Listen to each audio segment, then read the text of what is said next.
Concernant la paracha de Vaera, nous allons voir ici que Akadosh Baruch Hu, que Dieu va réprimander Moshe Rabbeinu et va lui assurer que la délivrance ne saurait tarder. Pourquoi Dieu va réprimander?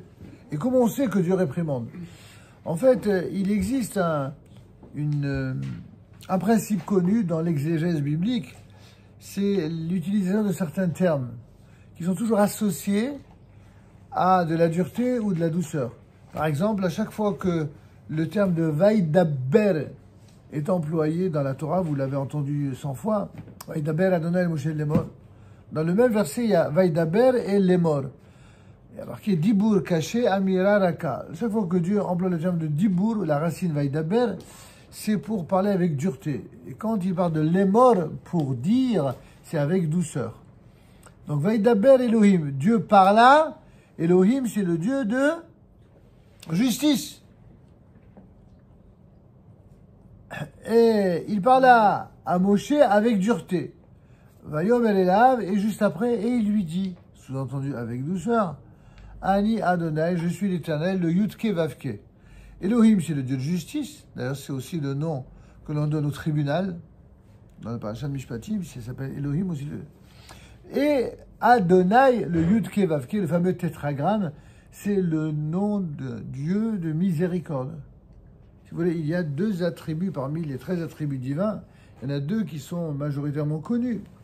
C'est celui de la justice, de la rigueur d'un côté, et celui au contraire de la clémence et de la miséricorde, ou de la compassion, comme diraient les chrétiens. D'accord ? C'est le même Dieu, évidemment. C'est juste qu'il décide de s'asseoir sur le trône de justice, ou et donc de la rigueur, ou celui de la clémence. Comment ça se fait que Dieu, ce même Dieu, passe de l'un à l'autre? Ça dépend des situations. Là, pour vous replacer dans le contexte, Moïse, si on peut s'exprimer ainsi sans blasphémer, il perd un peu les pédales, il perd patience, il perd le contrôle, et il dit à Dieu, à la fin de la paracha précédente, depuis que je suis venu parler à Pharaon pour parler en ton nom, sous-entendu, quand tu m'as envoyé pour libérer ce peuple, non seulement ce Pharaon, il a été encore plus mauvais avec le peuple, et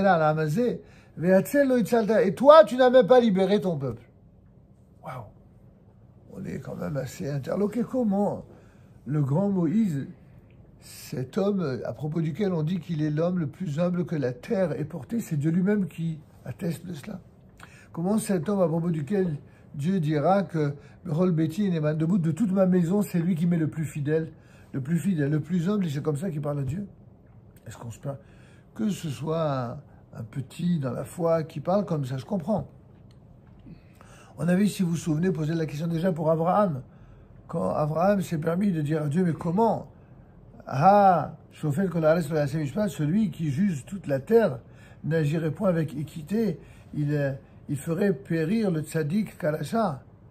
Le tzaddik comme le Racha, vous vous rappelez pour l'histoire de la destruction des villes de Sodome et Gomorre, il va se livrer à ce marchandage pour essayer de sauver la ville.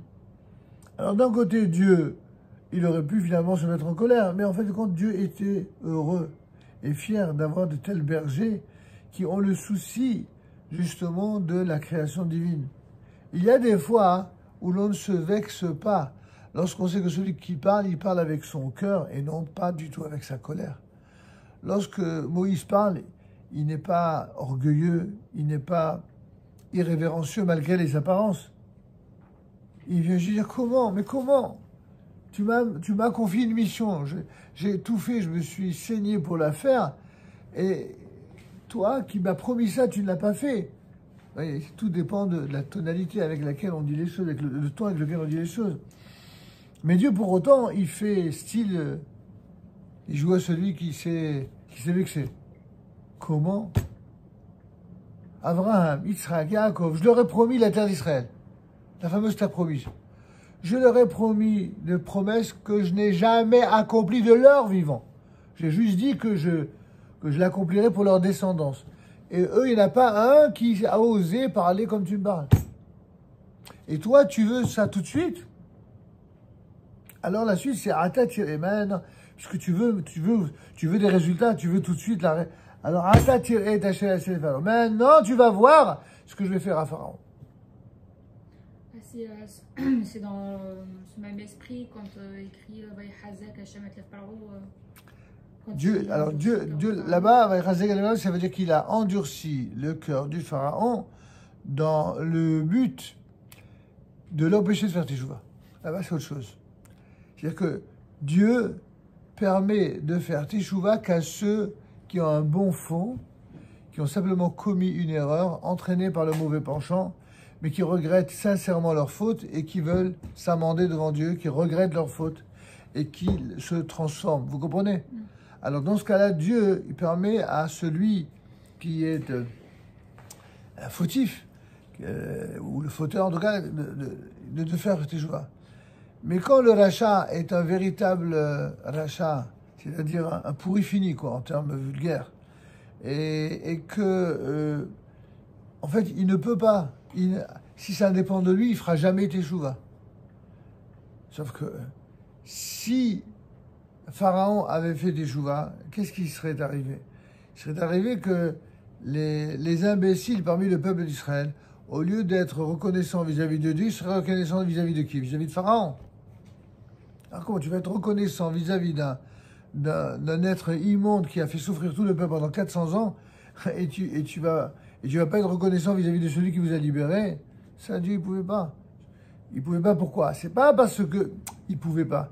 Il ne voulait pas qu'un dictateur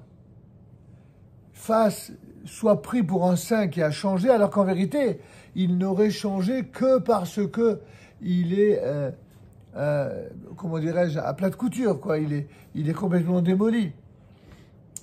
Vous comprenez? C'est comme les gars du Hamas. Vous les voyez dans des vidéos, ça a fait tout le tour. Les gars, ils sont en train de pleurer, en train de dire « Mais non, on était tranquillement chez nous, et on se cachait, on attendait. » Mais c'est des gars qui ont violé, qui ont volé, qui ont massacré des bébés, des femmes, qui ont déshonoré tout le monde, et ils sont en train de jouer aux victimes. Et en boucle, ils font passer pour des... Vous vous rendez compte? Est-ce que des gens comme ça, ils méritent d'avoir de la clémence? Les gens, ils perdent complètement la boule, complètement la boussole. Tout ça pourquoi?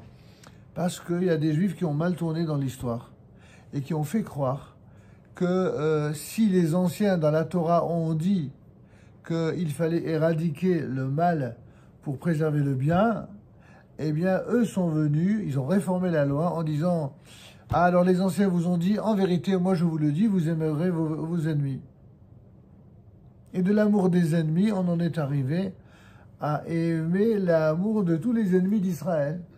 Et c'est comme ça que certains se sont trouvés à soutenir, au nom d'un christianisme ancien, qui avec le temps s'est commué en gauchisme sans Dieu, c'est la même chose. Le gauchisme moderne, c'est un christianisme sans Dieu. C'est-à-dire qu'au lieu d'avoir un Dieu qui devient humain, comme la prétention chrétienne, eh bien, quelques siècles après, ils vont vous dire, mais pourquoi c'est un seul homme qui serait Dieu? Faisons de chaque homme un Dieu. Et tout le principe du marxisme, du communisme, etc., c'est que chaque homme soit presque, entre guillemets, comme un Dieu, en tout cas en termes, si vous voulez, d'étalons de décision, de la justice, de la liberté. C'est lui qui décide de tout. Sauf qu'il y a un glissement qui s'est opéré et qui n'est pas toujours conscient. C'est que on prétendrait au nom de cette liberté-là que finalement tout celui qui est foncièrement mauvais, il faut lui pardonner parce que il va changer. La Torah elle dit le contraire. Ne change que celui qui change. Tu n'as pas le droit de donner un crédit de bonne foi à quelqu'un qui est un assassin, qui est une ordure et qui, s'il pouvait, il recommencerait immédiatement. Donc aimer tes ennemis, ça c'est pas quelque chose de juif, c'est peut-être quelque chose de chrétien, mais c'est pas quelque chose de juif du tout. Dans le judaïsme, si quelqu'un vient pour te tuer, tu dois le tuer avant qu'il te tue. C'est une loi de la Torah. Et si un type il te donne une paire de claques dans la joue droite, eh ben tu lui en mets deux dans la joue gauche. Ça n'existe pas de dire si tu reçois, ça veut dire quoi ça? C'est pas du tout moral. d'accepter de se laisser humilier ou de se laisser frapper. Ça n'a aucun sens, en tout cas dans le judaïsme authentique. Bon, je referme cette parenthèse. Donc Dieu va parler avec dureté à Moshe en un premier temps pour lui faire comprendre, dis-moi, reste à ta place. Tu oses me demander des comptes à moi. Maintenant, ce que j'ai dit en Israël, j'ai fait un Dvar Torah sur cela, hein, en disant peut-être une petite originalité que je me suis permise, disons, pour illustrer quelque chose qui est très à la mode. Vous savez, c'est dans la génération, hein, il y a au moins 3 groupes humains très différents les uns des autres qui ont eu cette volonté, cette prétention à obtenir de façon immédiate leur idéal. Par exemple, ceux qui ont un idéal de paix, ils ont voulu Shalom Achav, la paix maintenant. Vous savez bien de quelle catégorie idéologique de personnes qui ont souhaité la paix maintenant. Pour eux, la paix, étant donné que c'est une fin en soi, eh bien, ils sont prêts à tout pour obtenir la paix, y compris à mettre en danger une partie du peuple d'Israël, y compris de donner des territoires qu'ils ne sont pas en mesure de donner, puisque si Dieu nous l'a donné, il n'a pas donné pour l'abandonner. C'est une interdiction minatora d'abandonner quoi que ce soit de la terre d'Israël. On n'a pas le droit de concéder quoi que ce soit à la terre d'Israël. Et c'est pas parce que les nations du monde n'ont pas compris ça encore, ça viendra, pour l'instant, c'est pas le cas, qu'on doit l'accepter. Eh bien, malheureusement, pour des raisons politiques ou politiciennes, certains l'ont fait. Le résultat, on l'a vu justement avec le 7 octobre. On a vu ce que c'est que de donner, au nom de la paix, une partie des territoires de la terre d'Israël qui avait été promis par Dieu. Et donc, la paix maintenant, c'est bien gentil, mais la vouloir tout de suite et d'une manière qui piétine la volonté divine, eh bien, le résultat a été catastrophique. Jamais on a eu autant de sang juif qui a coulé que depuis qu'on a dit à nos ennemis sur place, voilà, on va vous donner un lopin de terre, comme ça vous aurez votre autonomie. Ils se sont servis d'un seul lopin de terre comme d'un cheval de Troie, à partir duquel ils ont envoyé des scuds, ils ont envoyé des bombardements, ils ont envoyé, et sans arrêt. Et toujours, c'est à n'y rien comprendre. Que plus ils bombardaient, et plus les idéologues de la paix, là, j'allais pas dire ces extrémistes de la paix, eh bien, ont appauvri les Juifs et les Israéliens dans le même temps où ils ont enrichi et financièrement et en armes nos ennemis. Et maintenant seulement ils commencent à ouvrir les yeux. Donc, quand on veut tout de suite, que ce soit la paix ou comme on va le voir dans un instant pour le reste, c'est une catastrophe. Maintenant vous allez me dire, c'est quoi le deuxième exemple? Les exemples, c'est vrai, c'est pas pour vous prouver que je ne vise pas que des gens non religieux ou que des gens gauchistes, pas du tout. Vous avez les chassidim notamment, mais pas seulement. Des gens qui vous disent, ils veulent la paix, ils veulent pas la paix maintenant, ils veulent le Mashiach maintenant. Mashiach now, Mashiach Achav. Là, c'est pas des gauchistes, c'est des religieux, c'est des orthodoxes, c'est des gens, a priori, tout comme les premiers d'ailleurs, animés d'une bonne intention. Le problème, c'est que eux aussi, tout comme les gars, ils voulaient la paix maintenant, à leurs conditions à eux, ils parlent comme s'ils exigeaient. Comment ça se fait que dans les lois relatives au Mashiach, qui sont nos références à tous, c'est-à-dire c'est les lois, ce qu'on appelle Chod Melachim ou Melchamotem, les lois relatives au roi d'Israël et à leur guerre, dont on parle notamment longuement du Mashiach dans les chapitres 11 et 12 de Chod Melachim. À aucun moment le Mashiach nous dit que le Ramban nous dit qu'il veut le Mashiach maintenant. Il dit malgré le fait que le Mashiach tarde à venir, malgré cela, eh bien chaque jour j'attends qu'il vienne. Chaque jour, ça veut dire demain, ça veut dire aujourd'hui ou demain, ça ne veut pas dire maintenant. Il n'y a pas d'exigence. On prie pour que le Mashiach vienne. C'est légitime de prier pour la paix comme c'est légitime de prier pour le Mashiach. Mais pas de dire Mashiach now. Et toute proportion gardée, exemple beaucoup plus présent et surtout beaucoup plus actuel, ceux qui exigent le retour immédiat des Khatoufim, de ceux qui ont été, comment dirais-je, raptés, enfin enlevés, kidnappés, les otages. Les otages. Évidemment qu'on aimerait tous que les otages reviennent. Mais il y a une sorte de folie furieuse selon laquelle la vie des otages elle est tellement importante qu'on est prêt à sacrifier 4 fois, 5 fois plus de soldats que la vie des otages. Mais selon quelle logique et selon quelle morale? C'est la morale, encore une fois, tordue selon laquelle quelqu'un qui fait l'armée, c'est un coupable. Il est soupçonné presque d'assassiner. Alors qu'un otage, c'est une pauvre victime innocente. Hein? Avec ce raisonnement-là, même les coupables palestiniens, ils en ont fait des civils innocents. On a vu de quels civils innocents ils ont parlé. Cette Mia, là, cette franco-israélienne, qui a été finalement libérée miraculeusement, elle a dit, il n'y a pas un seul Palestinien qui soit un civil innocent. Ils nous ont tous craché à la figure, ils nous ont tous terrorisés, ils nous ont tous violentés. Les otages, pourquoi ils ont mis autant de temps à les trouver? Pour ceux qu'ils ont trouvés. C'est parce que ce sont les civils palestiniens qui les ont pris en otage. C'est même pas les gens du Hamas. Les gens du Hamas, c'est eux qui ont assassiné au début, c'est vrai. Mais les otages, vous pensez bien que les gars, ils ont autre chose à faire, s'occuper des... C'est pour ça que je vous dis, c'est la présentation ces mensonges que certains pourraient penser comme des petits mensonges. C'est des mensonges horribles qui drainent derrière eux des mensonges beaucoup plus grands et des conclusions encore plus fallacieuses. Alors la même chose, c'est légitime évidemment d'aspirer au retour des otages. C'est légitime de prier, et c'est ce qu'on fait 3 fois par jour. On prie pour que les otages soient sauvés. On prie, mais de la même manière, on prie pour que nos soldats soient protégés. Vous savez que ces soldats, ce sont des pères de famille pour la plupart, avec femmes et enfants. Ils ont quitté femmes et enfants immédiatement, pas du tout parce que c'est des assoiffés de sang. C'est pas parce que c'est des vagues en guerre qui veulent tuer, contrairement aux gars du Hamas. Ce qu'ils veulent, c'est protéger leur pays, comme toute armée normale et légitime d'un peuple. Et les gens ont osé comparer les gens du Hamas aux gens de l'armée d'Israël.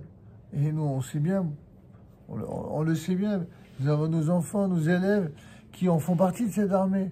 Et on sait très bien les mérites que ces enfants ont et comment ils se comportent bien et quel amour ils ont pour l'ensemble des citoyens de leur pays. Ah, ils devraient en prendre de la graine dans certains pays européens comme ici en France. De réapprendre à aimer leur pays, ça ferait pas de mal à personne. Peut-être qu'ils donneraient un peu moins la parole à ceux qui risquent de faire en France comme ce que font certains en Israël. C'est ce qui leur prend au nez. Donc il faut bien comprendre qu'il faut tirer les leçons de la Torah parce que ça nous permet de comprendre même les réalités présentes. Et donc, pour terminer par ce fameux Dvar Torah, le lien qu'il y a entre ces 3 exemples tellement éloignés l'un de l'autre, la paix maintenant, le Mashiach maintenant, ou les otages maintenant, on n'a rien à exiger à Dieu. C'est Dieu qui décide.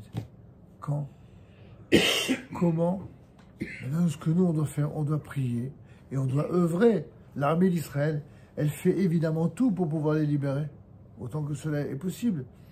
Mais est-ce que tout ça signifie également risquer la peau de tous ces pères de famille qui tout d'un coup, eh bien, ce serait de la chair à canon.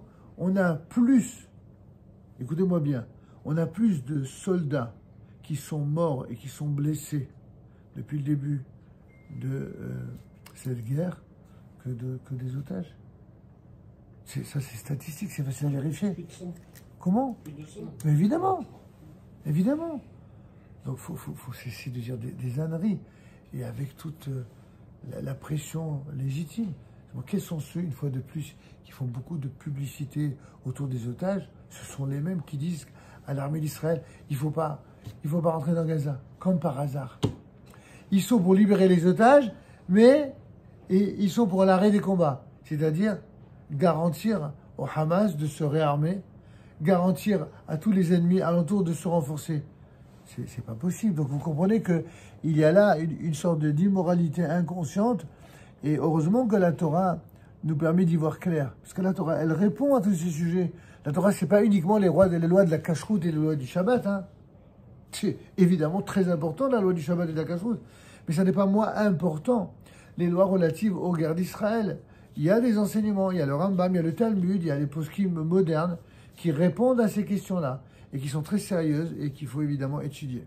Alors pour terminer sur ce point précis, dans cette paracha de Vaera, on nous présente quelles sont les différentes étapes de la libération d'Israël lors de l'esclavage d'Égypte.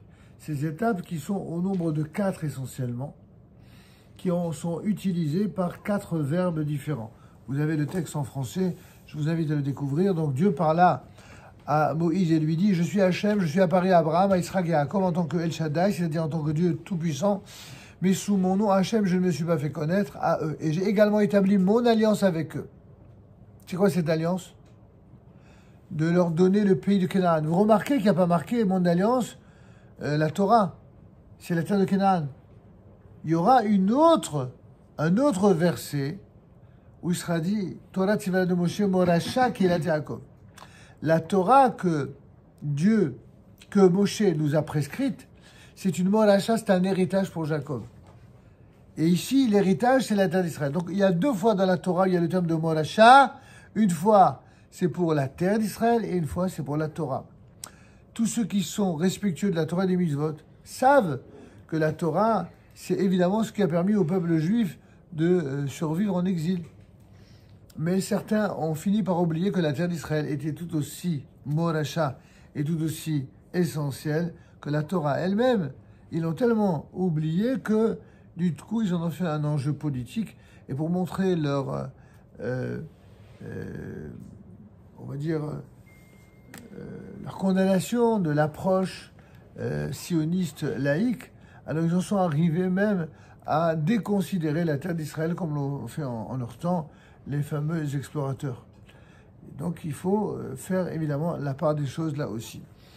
Et comme il est dit ici, je ne me suis pas fait connaître à eux, j'ai également établi mon alliance avec eux. Qu'est-ce que Dieu dit à Moïse? Comment? À eux, je leur ai pas donné mes attributs. Et ils ont écouté, ils n'ont rien contesté. Et toi, Moïse, où je me suis fait connaître avec mes attributs, tu me demandes des comptes et tu veux tout de suite. Vous comprenez le lien avec notre Dvar Torah de tout à l'heure. Tu veux tout de suite. Alors si tu veux tout de suite, tiré. Maintenant tu vas voir.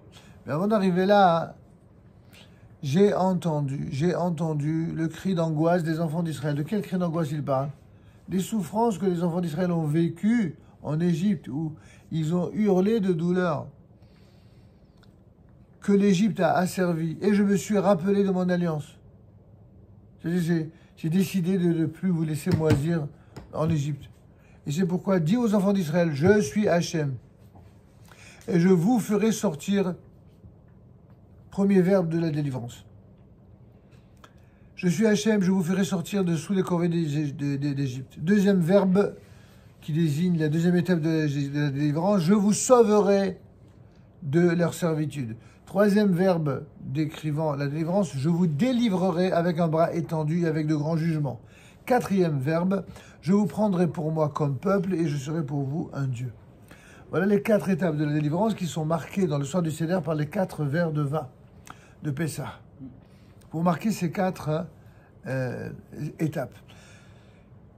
Et donc, il se termine en beauté par « Je vous prendrai pour moi comme peuple et je serai pour vous un Dieu ». Donc, ce lien entre la terre d'Israël et Dieu et le peuple via la terre, mais Dieu et le peuple via la Torah, c'est une permanence dans la Torah. On ne peut pas séparer l'un de l'autre, à aucun moment. C'est ni la Torah sans la terre, ni la terre sans la Torah, comme le dit Rabbi Chaim Ben Atta. En Torah, il n'y a pas de Torah sans Eretz Israël, il n'y a pas d'Eretz Israël sans Torah. Et vous saurez que je suis Hachem, votre Dieu, qui vous fait sortir de toutes les corvées d'Égypte. Je vous conduirai vers le pays au sujet duquel j'ai levé ma main pour le donner à Abraham, à Yitzhak et à Jacob, et je vous le donnerai en héritage. Je suis Hachem. Chaque fois que la Torah termine un verset par « Je suis Hachem », ça veut dire « Je m'engage, moi, Dieu, à vous le donner ». Cette terre d'Israël, dans les apparences chez les nations, le renouveau de la terre d'Israël, la résurrection nationale du peuple juif sur la terre d'Israël, c'est fait par la reconnaissance de l'État juif, dit en Palestine. Mais en vérité, c'est juste un maquillage. La réalité, c'est parce que Dieu a décidé que ce serait à ce moment-là. Ah, pourquoi il n'a pas fait ça avec des Streimel et avec des... Justement, parce que si ceux qui avaient voulu manifester le désir de créer un État avaient été des juifs religieux, des orthodoxes, mais jamais les nations du monde auraient accepté. Jamais ces nations l'auraient reconnu. Alors Dieu, il a laissé faire, en un premier temps, avec ceux qui l'ont fait pour des raisons qui étaient moins valeureuses, même si elles sont respectables, c'est-à-dire faire de la terre d'Israël un refuge. Sauf que quand on fait de la terre d'Israël simplement un refuge, voilà. Ça fait 75 ans que la terre d'Israël est une terre de refuge et on n'est toujours pas tranquille. On est toujours avec des guerres. Pourquoi? Parce que la terre d'Israël, c'est pas un refuge.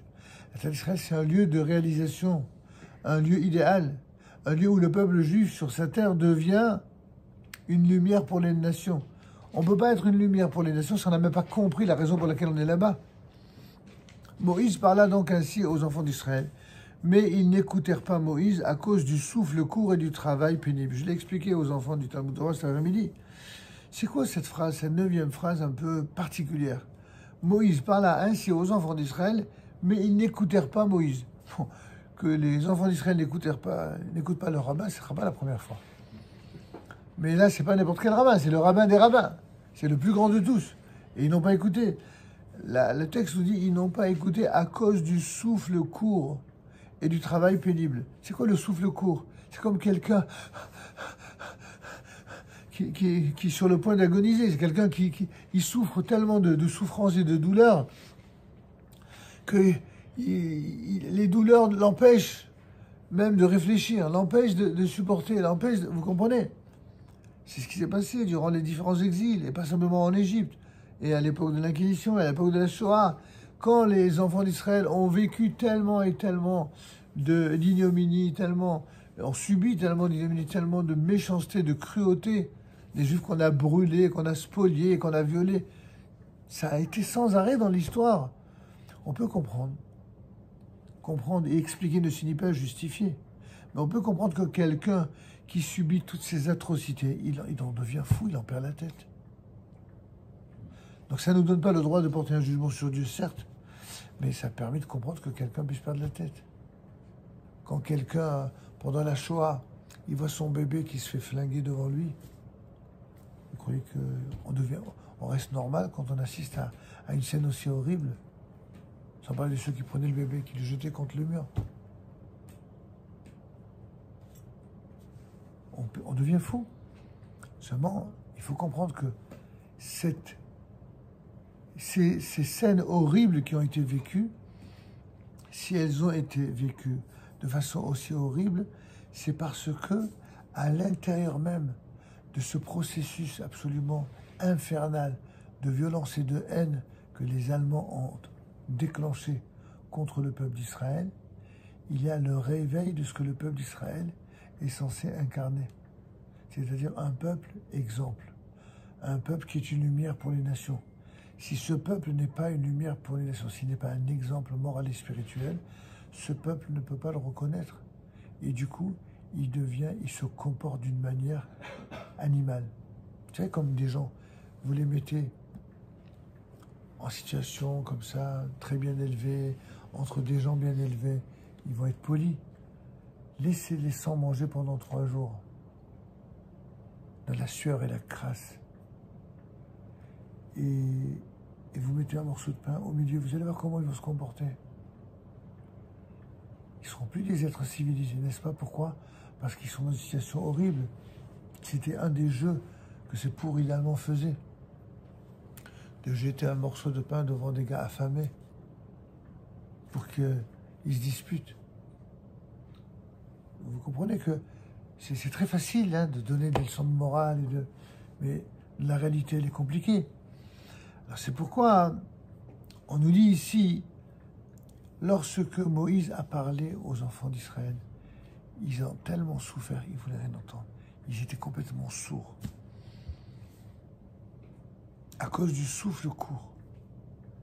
Moi, je me suis un petit peu appesanti sur cette expression. Kotser Roa, une expression qui est quasiment unique dans la Torah. Ça veut dire quoi, avoir le souffle Alors, le pshat, on l'a expliqué, c'est-à-dire, c'est par la douleur. Mais je propose une explication peut-être un peu plus recherchée. Ruach en hébreu, ça veut dire aussi la spiritualité. Et la spiritualité du kotzel, c'est-à-dire du raccourci. Tous ceux qui n'ont pas de respect pour la volonté divine sont toujours des gens qui veulent réformer la loi juive et prendre des raccourcis. Ils veulent remettre en cause ça, puis ça, puis ça. Ils ont un souffle court. C'est quoi un esclave qui refuse d'être serviteur de Dieu? C'est celui qui est l'esclave des ennemis d'Israël. C'est toujours ça. Ceux qui veulent se libérer du joug divin, qui refusent d'être au service de Dieu, seront toujours, à l'époque en Égypte, comme jusqu'à la fin des temps, ils seront esclaves de toutes les monstruosités que l'on voit chez les peuples les plus divers, dont le comportement est un comportement idolâtre. Le jour de Simchat Torah, sans faire évidemment d'amalgame, et avec toute la souffrance infinie que nous avons eue tous, d'avoir vu ces saloperies qui ont été perpétrées. Vous savez, c'est que ce soit clair, qu'il n'y ait pas d'ambiguïté là-dessus. On n'explique pas les malheurs par raccourci. Mais il y a des gens qui se comportent par raccourci dans la relation avec Dieu. C'est le contraire. Le jour de Simchat Torah, c'est quoi? C'est le jour où l'on célèbre la relation du peuple juif à Dieu. Et la relation du peuple juif à la terre d'Israël, par la Torah. Ce jour-là, où la plupart des Juifs dans le monde entier, y compris bien sûr en Israël, et surtout en Israël, mais aussi dans le monde entier, où les gens dansaient autour de la Torah, certains, dans leur aveuglement anti-religieux qu'ils ont entretenu pendant plus d'1 an, ils ont décidé de faire une rave party où ils ont dansé autour de Krishna.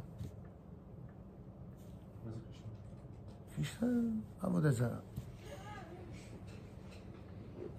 Vous regarderez sur Wikipédia, ils vous diront tout. On est en cours de Torah, je ne vais pas vous faire un cours sur Krishna. Mais vous regarderez. On se dit, on devient fou, mais qu'est-ce qu'il leur a pris? Pendant que les Juifs dansent autour de la Torah, ils dansent autour de Krishna. Faites attention, pas de raccourci. Je n'ai pas dit chas v'shalom, que si ceci est arrivé, c'est parce que c'est pas ça que je dis.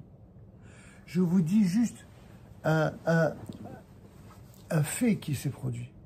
D'ailleurs, ce que moi je vous dis, c'est ce qu'ont dit ceux qui miraculeusement ont été sauvés et qui ont décidé de faire teshuva à la suite de cela quand ils ont été miraculeusement libérés. Ils vous disent qu'on pense que nous, on crachait quasiment sur la Torah. On dansait autour de Krishna. C'est eux qui l'ont dit, c'est pas moi. D'où je savais, d'où je vais savoir. La rêve partie du 7, c'était... Oui, mais oui. C'est quoi une rêve partie un jour de Simchat Torah? Je vous pose la question. Sans même parler de Krishna. Ok, on va pas aller jusque-là. Ah, bah oui, mais c'est quoi ça? De faire une rêve partie ce jour-là? Bah ouais. Et de fumer Peace and Love. Déjà. Mais déjà. Alors, a fortiori avec la Avodah Zarah. Et bon, je vous dis pas les mœurs, d'accord? Et vous avez des bandes sauvages, des pourritures qui viennent et qui se comportent comme ils se sont comportés. C'est-à-dire que quand une chose aussi horrible arrive, évidemment, ça ne vient pas justifier rien du tout, certainement pas ces pourritures-là. Mais ça vient tout d'un coup ébranler les consciences. Vous dire que quand on pense que nous, on a un Dieu exceptionnel, on a une Torah exceptionnelle, on a un peuple exceptionnel, on a un événement extraordinaire. C'est l'événement le plus extraordinaire du XXe et du XXIe siècle, le retour du peuple juif sur sa terre, le retour à sa Torah et à sa terre.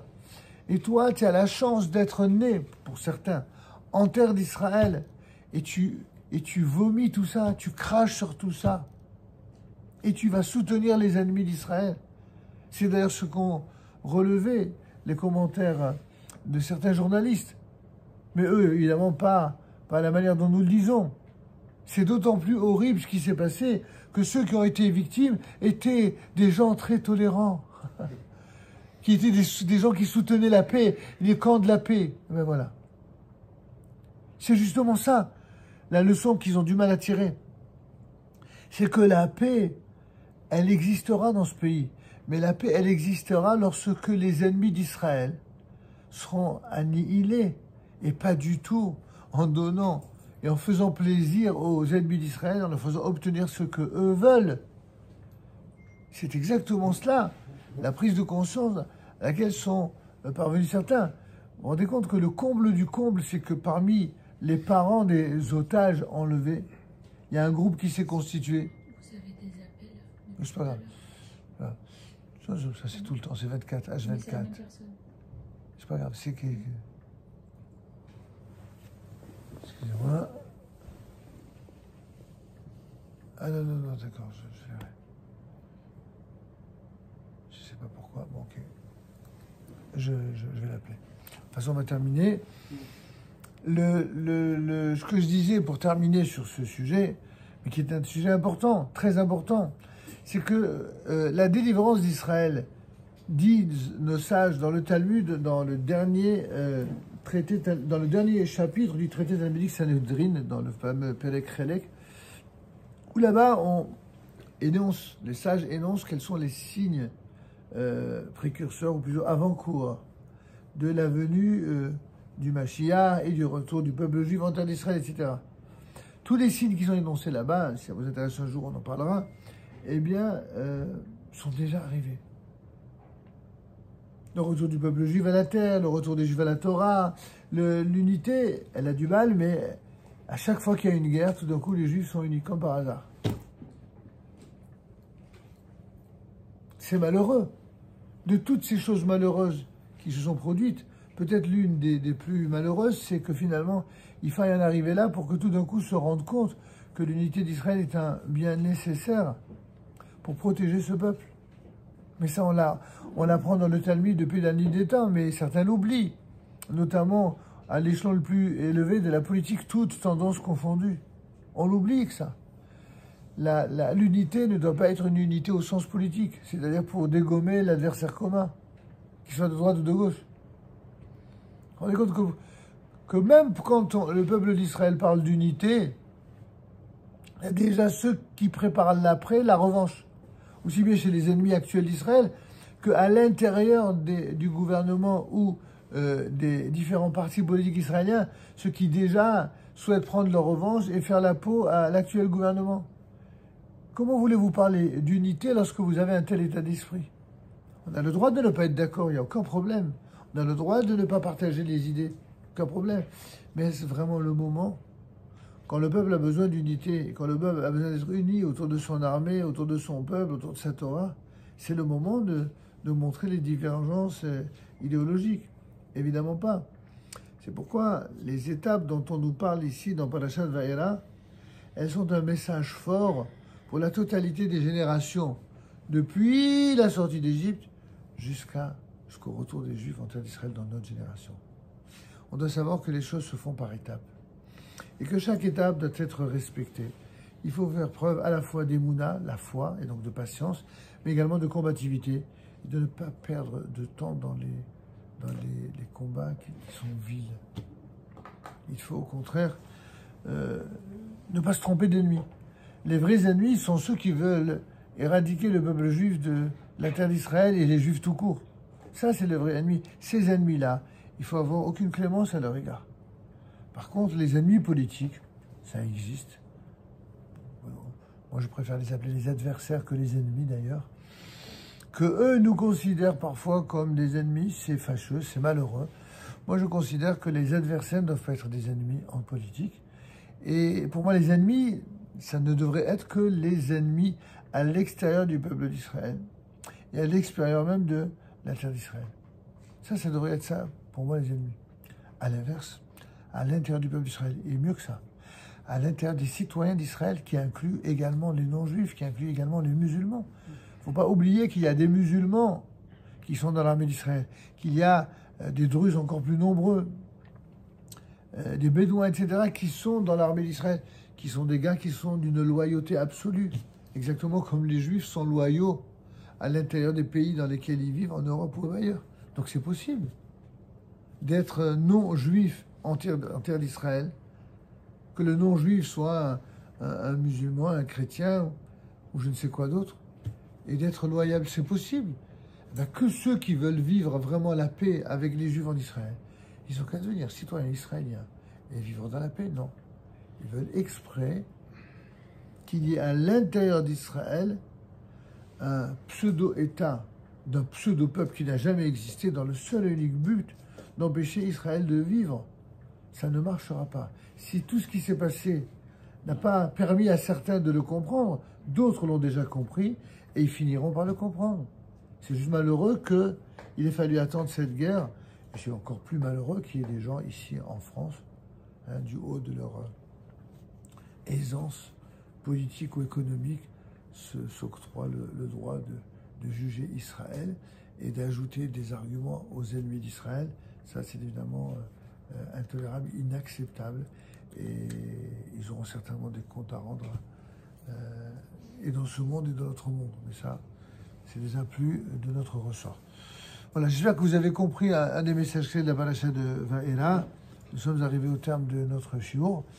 La semaine prochaine, eh bien, nous reprendrons donc ces deux volets, si vous voulez bien. Et je vous rappelle que vous pourrez trouver sur le YouTube, comme chaque semaine, des commentaires sur la Torah, à part celui-ci, des commentaires sur la Haftara, également des commentaires sur le Kuzari, qui est un ouvrage absolument merveilleux, des commentaires sur pour mieux comprendre la notion de délivrance dans notre génération, cet ouvrage qui a été traduit d'ailleurs, la plume de la délivrance.